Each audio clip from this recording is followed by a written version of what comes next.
Okay. Bradley's the first personality that's really identified with Asbury Park. And the second personality is a little more complex, perhaps. It's Clarence Hector.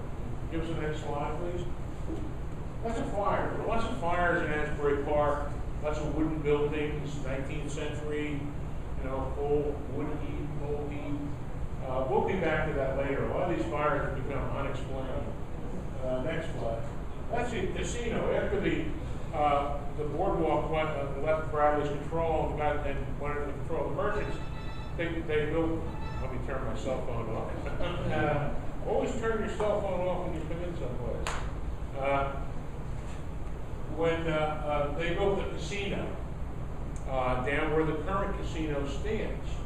Now that casino was built in 1906, I believe.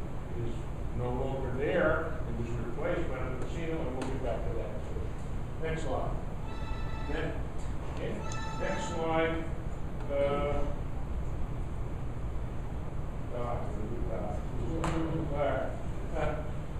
That's Bradley.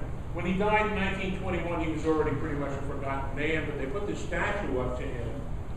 One of the things that inspired me to do the book, and I begin the book with it, is that back in the 70s, some wag climbed up on the statue and put an empty bottle of beer in his hand. I'm sure that he would not have appreciated. He's still there. He's right over here. Well, I'm sure that most people who walk past him have no idea who he is or what his relationship is with him. But the next guy, I think probably even fewer people know about because there's no statue to him. Next slide. That's Clarence Hector. Clarence was born in 1873 in Ohio, and most people in the United States in those days, if they were moving west. Not Clarence, Clarence's father, Civil War veteran. Besides, he wants to move to Neptune. And here he comes into Neptune. He establishes a real estate firm. Clarence grows up there, and he is the first scholarship student out of Monmouth County to go to Rutgers University. He makes a name for himself as a political whiz kid.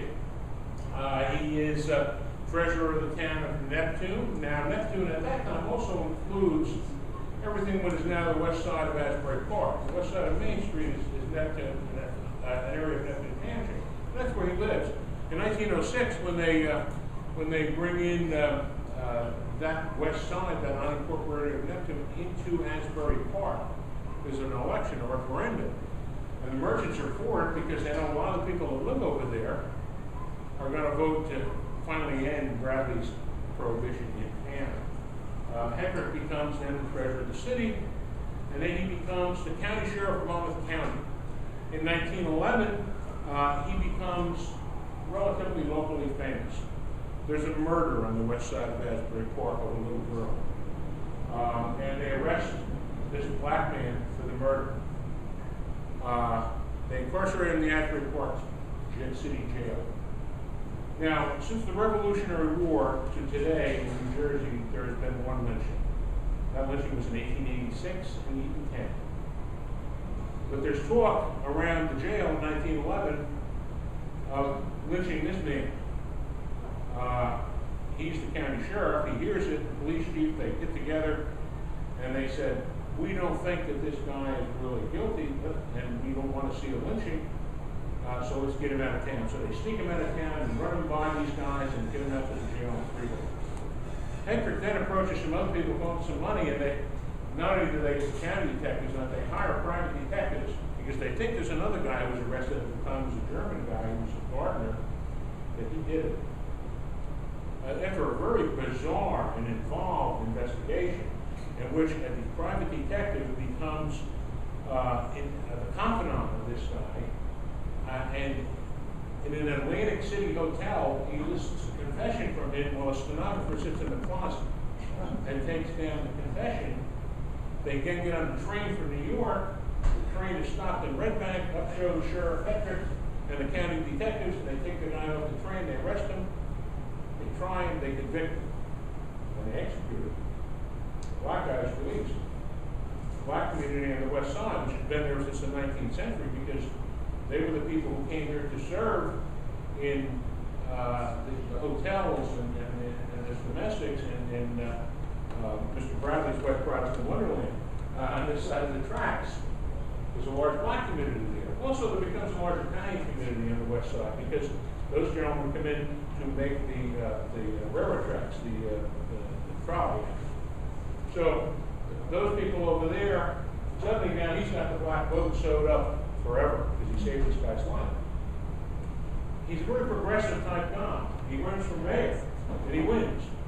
He's a progressive guy, and then over the years he's in there, and he's in power most of the time, from 1916 or so up to 1940 in his death, although he's out for a little while.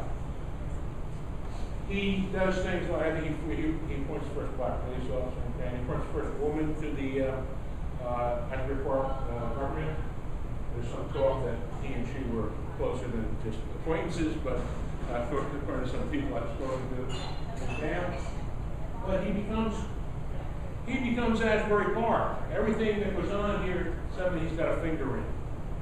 And of course, 1920 we get national prohibition. There are three, I think, big, interesting political bosses of that era. Next slide.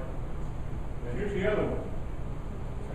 Now that's the real Nooky Johnson, the guy down in Atlantic City that they fictionalized as Nooky Thompson in the show Boardwalk Empire, which is fantastically historically accurate, I can assure you, in many, many ways. There are throwaway lines in that show that you have to know New Jersey political history from the early 20th century to know the answer.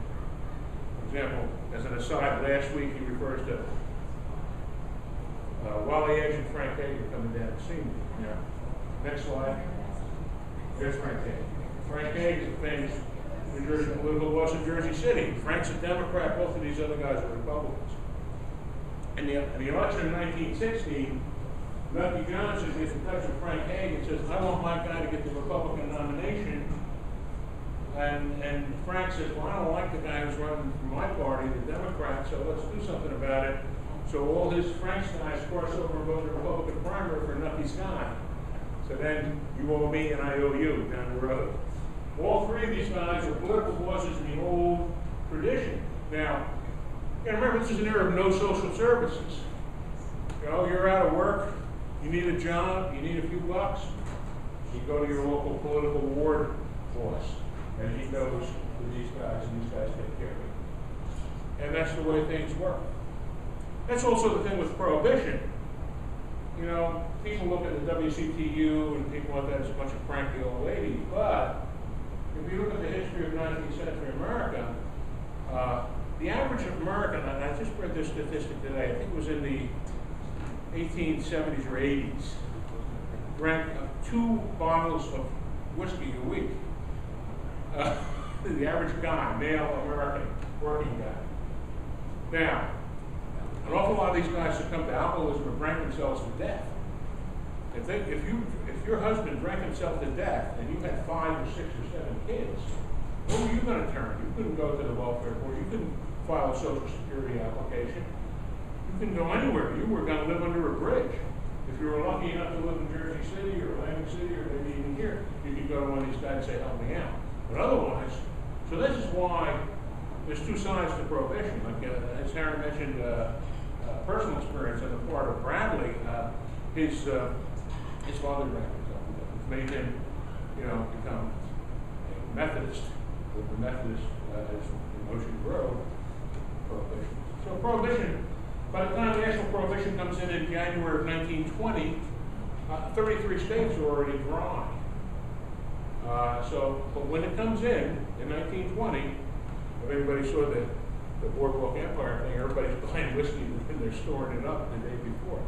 But right off the coast here, and you can see them on the horizon, all the way down from Sandy Hook down to Atlantic City and down to Cape May, there were boats. They were in anticipation of what was going to happen. And it was called Rum Row. And these were entrepreneurs, guys who had gone down to the West Indies or to Canada, and they were loaded up with whiskey. And small boats would then fly out to them 3 miles out. Sitting on the shore. And the towns like Asbury, towns like Atlantic City, were pretty wide open. As time goes by, they have to move out to the 18-mile limit, or 12-mile limit, And when they do that, then the entrepreneurship leads and organized crime by that time in the mid-20s take complete control of the racket. But in the beginning, it's pretty free will. Anybody with a boat can go to the West Indies and load up on scotch. That's one source of booze. Another source of booze is, of course, homemade hooch, which you also have seen some of them now. In the 1920s, Mayor Hedrick goes to a celebration after a convention. Businessmen and merchants and politicians from Monmouth County, and they go to a place called the Deal Inn. And in the Deal Inn, they have a nice party afterwards, but there's a guy in the entourage, one of the merchants, who is a member of the Ku Klux Klan. Now, the Ku Klux Klan in the 1920s were as much anti-Catholic or anti-Semitic as they were anti-black. They were also very strict prohibitionists. And this guy takes out an affidavit after the party and says that there were dancing girls brought down from New York and a naked girl danced on their heads. And the beginning of the famed lap dance. Apparently right here in Asbury Park, or actually right over the border in Deal.